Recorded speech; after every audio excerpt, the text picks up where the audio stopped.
आजादी का अमृत महोत्सव फिल्सनि जिबा कामानारुगै पांडा खलाइका खुबुलुंगनि बेलबारियो तंगमा सेंट थॉमस नगरो आरो माजक फाइका एमपी बिप्लव कुमार देव आर्च बिशप तै एपिस्कोपा आकरक तंगबायु आजादी का अमृत महोत्सव पांडानते कक साथानियो एमपी बिप्लव कुमार देव शाखा কৈলাসহরনি एयरपोर्ट न ताइसक काहाम खलाई तिसनानि खुक खेंका आबुनुति राज्यसभा कक्ति सनाय पाइथागो बीजेपी हापांगनि जराओ तामुरक खलाई जाखा हामग्राइनि खुक बलाय थानियो बड़मुरा हासिग्न हाताई कतर मुंग फरमानी कक्ति शाखा एमपी बिप्लव कुमार देव। सबको नमस्कार। जपना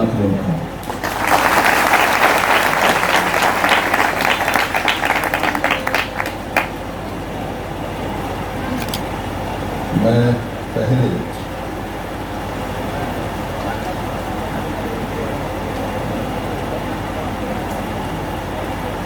बिलीवर्स ईस्टर्न चर्च की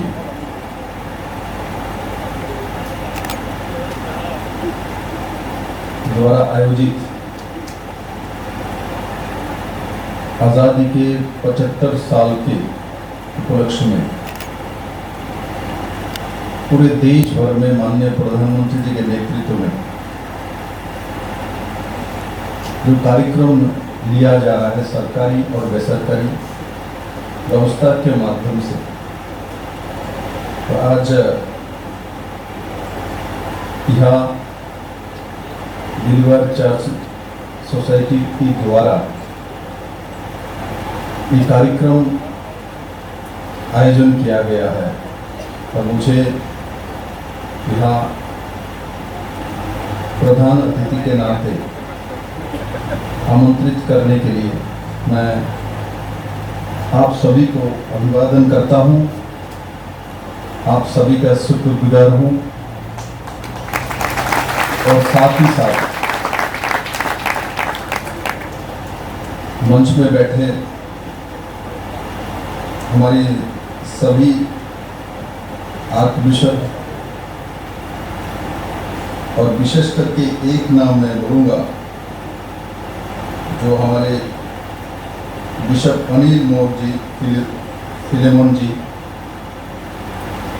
जिन्होंने पहले बैप्टिस्ट सोसाइटी के सेक्रेटरी रहे हैं, लंबे समय निष्ठा से काम किया है और जब उनको वहाँ से एक रिटायरमेंट का समय होती है वो अतिक्रांत हुई, तो बिशप के नाते दायित्व लेके आप लोगों के बीच सेवा करने के लिए आए हैं। मैं आपको बहुत बहुत साधुवाद देता हूँ और यह बड़े मात्रा में मेरे त्रिपुरा के धरती पुत्र और पुत्री बैठे हुए हैं जिनकी आगमन बिना देखे भी विप्लव देव बोल सकता है, क्योंकि ये जहां से भी जाती है वह जाता है वहां बास्करोल की यादें आते हैं, उसका सुगंध आती है, ऋषा दिखता है, उसका अनुभव मुझे आती है। और साथ ही साथ इस सरकार आने के बाद हमने बड़मुरा को पताई कतर अकबर में नाम दिया और इसके पीछे कारण थी। मुझे जब कमेटी के सामने बहुत सारे नाम आया, कोई बोलता है डुम्बुर का नाम लो, कोई बोलता है करबुक का नाम लो, तो हमने बोला नहीं, बड़मुरा का नाम ही पताई कतर रखेंगे। तो बोले क्यों? हमने बोला ये हमारे लाइफलाइन है, नेशनल हाईवे है, त्रिपुरा में कोई भी प्रवेश करता है बाई रोड तो इस रास्ते से आते हैं, जब इस डुम्बुर में सब लोग नहीं जाते, किंतु इस रास्ते से त्रिपुरा में आने वाले लगभग 90% प्रवास करते ही करते। तो इस रास्ते से जब आएंगे तो लोग पूछेंगे ये पताई कतर है, तो कौन सी भाषा है? ये कब्र है। ये कौन बोलता है? हमारे जनजातियों की मूल भाषा है। यहाँ और भी भाषा है, सिलियाम का भी अपना भाषा है, चकमा का भी अपना भाषा है, मौक का अपना भाषा है, डालोंग लोगों का अपना भाषा है, कुकीज की जो मिक्स है इनकी अपना भाषा है, मानसून का अपना भाषा है, जमातिया का तो ककबोरगी है, देवबर्मा का भी ककबोरक है, त्रिपुरी है उनका थोड़ा सा अलग भाषा है। साथ ही साथ हमारे यहाँ बड़े मात्रा में जनजाति है और इसमें 20 प्रधान जनजातियां हैं और भी छोटे छोटे जनजाति है त्रिपुरा में। और मुझे गर्व होता है जो उस इतना सुंदर जनजातियों का समावेश, जाति जनजाति का जो हमारे सुंदर सा प्रदेश है, उसमें आप लोगों के आशीर्वाद से, आप लोगों के ब्लेसिंग से मुझे मुख्यमंत्री के नाते काम करने का बहुत अच्छा सुनहरा सफर मिला है। त्रिपुरा के एक ही राज्यसभा का एमपी है, पूरे त्रिपुरा से 2 लोकसभा का है और 1 राज्यसभा का है। मुझे चुन के भेजा गया है अपर हाउस में, भारत के सबसे बड़ी जो पंचायत है उनमें भेजा गया है और मैं तन मन से कोशिश करूंगा त्रिपुरा के हर डेवलपमेंट की बात इस हाउस के माध्यम से मोदी जी तक पहुंचे, केंद्रीय मंत्री तक पहुंचे, ऐसा मैं काम करूंगा।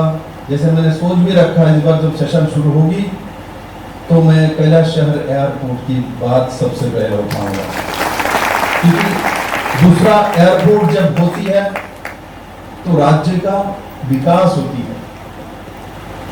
एयरपोर्ट जब बनती है राज्य का विकास होती है, उसके साथ संपर्क है।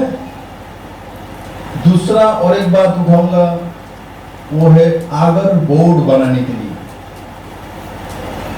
अगरतला का नाम आगर के पौधे से है।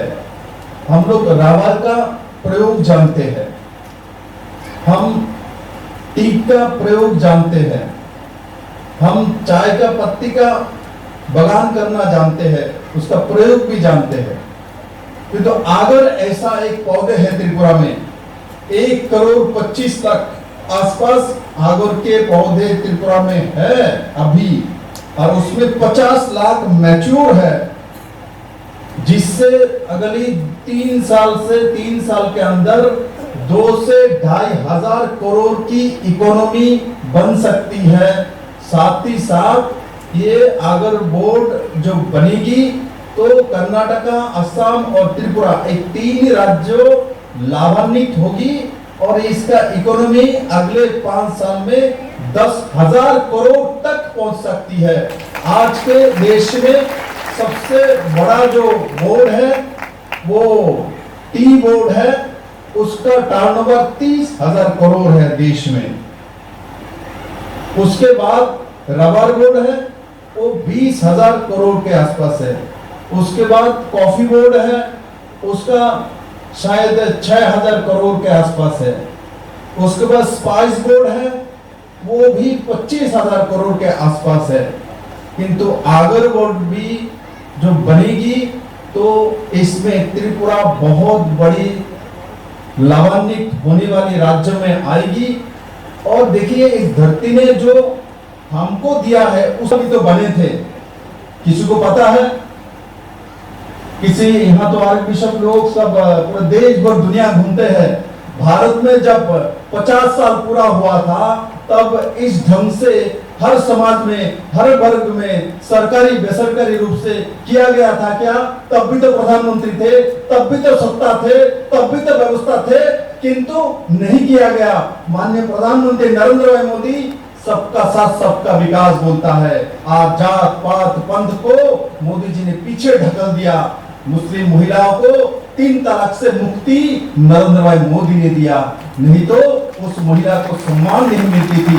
कितना कष्ट है ये आप मालूम करके देखिए। यह महिला है, एक महिला को 3 बार बोलेगा तलाक तलाक तलाक और उस महिला का जीवन खत्म हो जाएगा, उसको निकाल दिया जाएगा। ये व्यवस्था तो पशुओं में भी नहीं है यार, पशुओं में भी ये व्यवस्था नहीं है। ये मानव समाज में थे, नरेंद्र भाई मोदी ने उसका समाप्त किया है।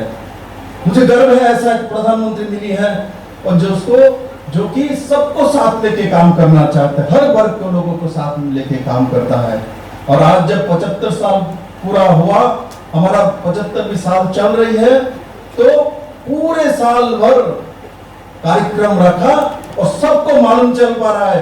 आज जब मैं देखता हूँ 15 अगस्त जब हुई थी कि 75 साल पूरा, तो मैं देखता हूँ, मैं जब हमारे ब्रू रियांग लोगों को हमने एस्टेब्लिश किया, अभी प्लेसमेंट दिया है, तो वहां जाके मैं गांव में देखता हूँ छोटे छोटे फ्लैग, नेशनल फ्लैग लेके गांव में घूम रहे लोग, बाइसाइकिल पे लगा दिया, बाइक पे लगा दिया। और हम लोग पहले स्टोरी सुनते थे, बोले देशभक्त नागरिक होने के बाद ही डेवलपमेंट आती है, जैसे जापान है, साउथ कोरिया, नॉर्थ कोरिया, देश प्रेम इनके अंदर ज्यादा है, इसलिए वो अपने देश में रोजगार भी ज्यादा करता है। आज भारत में भी नरेंद्र भाई मोदी जी ने उस दिशा में काम किया है और हम लोग आज हर दिशा में बड़े बड़े देश के साथ कंपटीशन करने में सफल रहे हैं। आज देश में हमारे जो डिफेंस में सबसे ज्यादा पैसा बजट होती है 5 लाख करोड़ के ऊपर, आज मैं गर्व के साथ कह सकते जी हर दिल में है।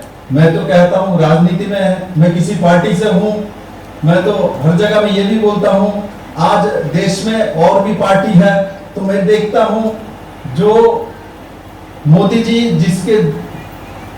सबके दिल में है, जो मोदी जी को प्यार करता है उसके दिल में भी मोदी रहता है, जो मोदी जी को नफरत करता है उसके दिल में भी मोदी है, क्योंकि नफरत भी दिल से होती है, प्यार भी दिल से ही होता है।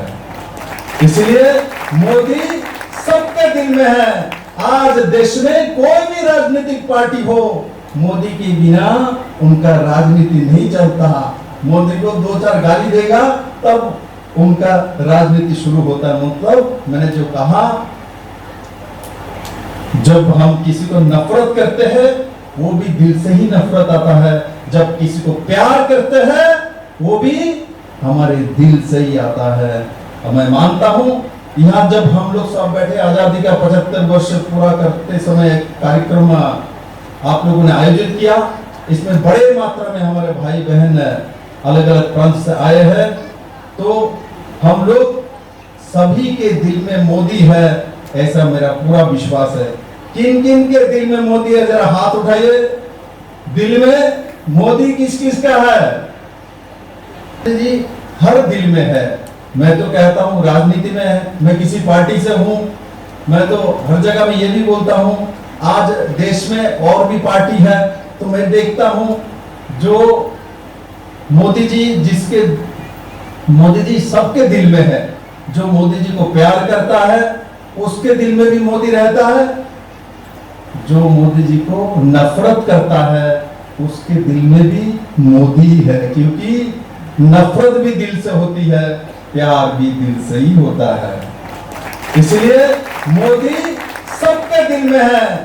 आज देश में कोई भी राजनीतिक पार्टी हो, मोदी के बिना उनका राजनीति नहीं चलता। मोदी को 2-4 गाली देगा तब उनका राजनीति शुरू होता है। मतलब मैंने जो कहा, जब हम किसी को नफरत करते हैं वो भी दिल से ही नफरत आता है, जब किसी को प्यार करते हैं वो भी हमारे दिल से ही आता है। और मैं मानता हूं यहाँ जब हम लोग सब बैठे आजादी का 75 वर्ष पूरा करते समय कार्यक्रम आप लोगों ने आयोजित किया, इसमें बड़े मात्रा में हमारे भाई बहन अलग अलग प्रांत से आए हैं, तो हम लोग सभी के दिल में मोदी है ऐसा मेरा पूरा विश्वास है। किन किन के दिल में मोदी है, जरा हाथ उठाइए। दिल में मोदी किस किस का है? इससे परफ्यूम बनाएंगे, इत्र बनाएंगे, इनके अगर का जो पत्ता है वो भी मेडिसिनल वैल्यू है, इससे बहुत कुछ बनता है और ये मिडिल ईस्ट में अच्छा मार्केट है, उसकी बिकता है। तो मैं जब भी किसी कार्यक्रम में जाता हूं तो मैं नया क्या कर सकता हूं त्रिपुरा के लिए, क्या सोच हो सकती है, और जो हमारे पास है उसमें से ही रास्ता निकलना पड़ता है। हम दूसरे से लाएंगे उसके बाद करेंगे, ये होती नहीं वास्तव में, एक सपना होती है, वास्तव में नहीं होती। जो हमारे पास है उसी में से करना। जैसे हमारे पास बांबू है, मतलब बांस है, तो हमने बांस से त्रिपुरा में बांस की बोतल बना लिया, कंटेनर बना लिया, आज बांस की बोतल जो दुबई के बाजार में एक बोतल 3000 रुपया में भी बिकता है, न्यूनतम 800 रुपए में बिकता है, हमारे ऑनलाइन बिकता है, यूरोप में बिकता है। त्रिपुरा के बांस के बोतल किसी ने कभी सोचा भी नहीं था जो बांस से बोतल बनाएगा और वो बिकेगा, ऐसा किसी को सोच कभी नहीं थी। ज्यादातर कभी कभी जनजाति एरिया में बांस से गिलास बना लेता था, उसमें पानी दे देता था, किंतु बांस से बोतल बना के वो बिकेगी और हाई क्लास में बिकता है। और एक बांबू से, एक बांस से कम से कम 7 बोतल बन जाती है, 6-7 बोतल बनती है। और जो बनती है, एक बांस का कीमत कितना है भारी बांस की? ज्यादा से ज्यादा 50 रुपया। इसको प्रोसेसिंग करना, उसके साथ स्टील की कोई व कांच के अंदर डालना, व तांबे के डालना, कॉपर की, वो डालने के बाद भी इसमें एक बोतल में खर्चा 200-400 रुपया के ऊपर होती नहीं। और बैम्बू तो 50 रुपया में 7 बोतल बन जाता है, एक बोतल 3000 हो तो 3-7 21,000 में बिकता है। बांस कितना? 50 रुपया का है। और उसके साथ कॉपर का बोतल अंदर दे भी दे, एक बोतल 200-250 में खरीदे, 300 में खरीदे तो 3-7 2100 रुपए और 7 इधर 50 रुपए और बाकी प्रोसेसिंग माने 4-5 हजार रुपया खर्चा करके 21,000 रुपया कमाई कर सकता है एक बांस से। वो त्रिपुरा में बांस पहले भी थी और बांस करो और बांस के साथ त्रिपुरा के जनजातियों का बहुत मधुर संपर्क है। हर खाने में बांस करो लगता है और इसीलिए हमारे जनजातियों के इम्यूनिटी पावर सबसे ज्यादा है, क्योंकि हम बैम्बू के जो उन्नयन के लिए, ओवरऑल डेवलपमेंट के काम पे लगाने के लिए, ये कभी भी 13 पैसा भी किसी ने ला नहीं पाया था। जनजातियों के ओवरऑल डेवलपमेंट के लिए 1300 करोड़ रुपया एक साथ सैंक्शन करके लाना त्रिपुरा के इतिहास में पहली बार मोदी जी के नेतृत्वाधीन भारतीय जनता पार्टी के सरकार ने करके दिखाया। मैं नहीं बोलूंगा ये बहुत कुछ हो गया, ऐसा शुरुआत तो हुआ है, पहले तो शुरुआत ही नहीं होती थी। आज 1300 करोड़ रुपए शुरुआत हुई है। आज जिस गंगा चौरा को किसी को भी ट्रांसफर करता हूं तो बोलता है काला पानी में कर दिया, बहुत अंदर कर दिया। आज डुंगुर इतना सुंदर हो गया, वहां 40 के आसपास लॉग हट बन चुका है और उसमें एसी चलती है। वो 3 स्टार 4 स्टार क्वालिटी की लॉग हट डुंगुर में बनी हुई है, टापू में, नारकोलकुंज में हेलीपैड बन चुकी है, रास्ता पहुंच गई है। मैं भी जाता हूं, लोग भी आते हैं इसको देखने के लिए, जिसको एक समय पुराने सरकार ने पनिशमेंट का स्थान बना के रख दिया था।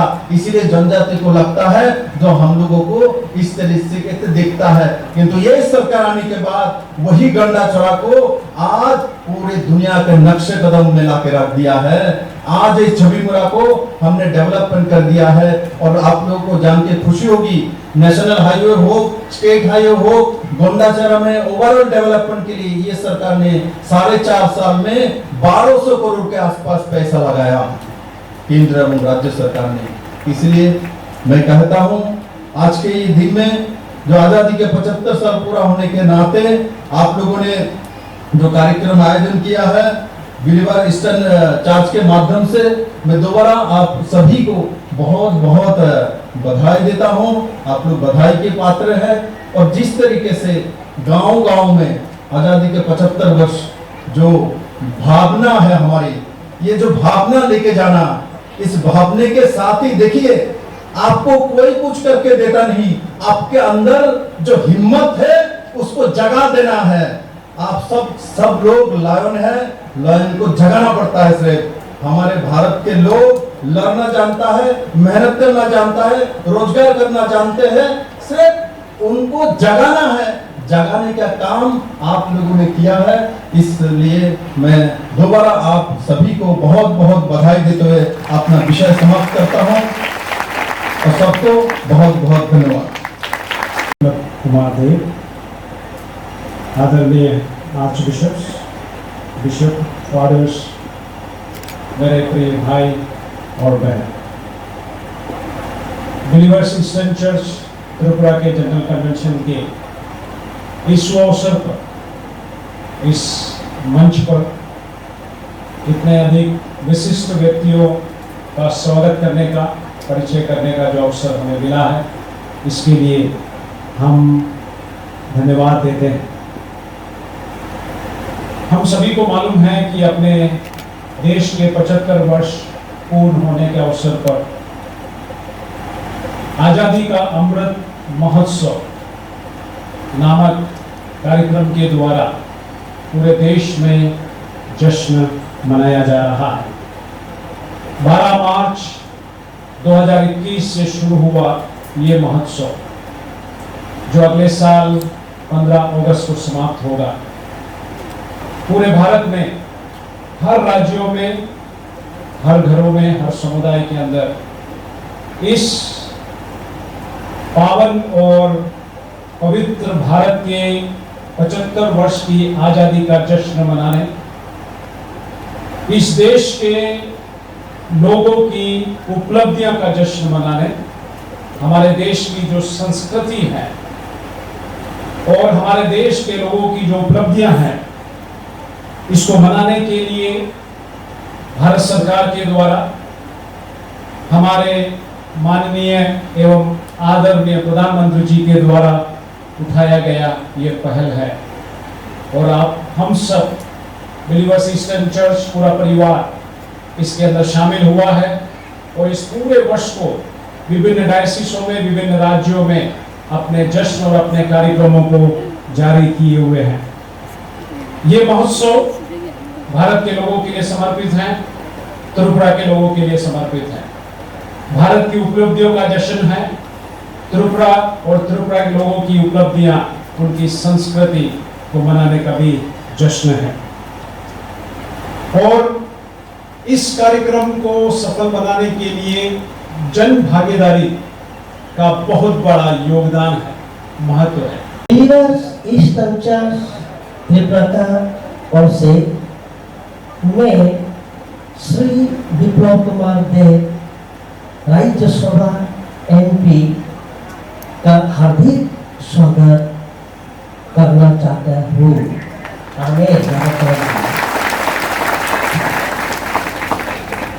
हमें बहुत खुशी है उनसे हमारा इनविटेशन स्वीकार करते हुए हमारे बीच में आया है। या पकड़ो लेंगे हमारे प्रिय एमपी जी हमारे अच्छा मित्र है। वो चीन फरक से लड़ाई की चिंता है, सब लड़ाई सिंजा वो जे चीफ मिनिस्टर का संग कोई ना उठाने को बैठा का मांगा क्या बंबई बनाई खास रहने को। और हमारी गलीचा के लिए प्रार्थना करते हैं। चीनी मोथाने वाले वो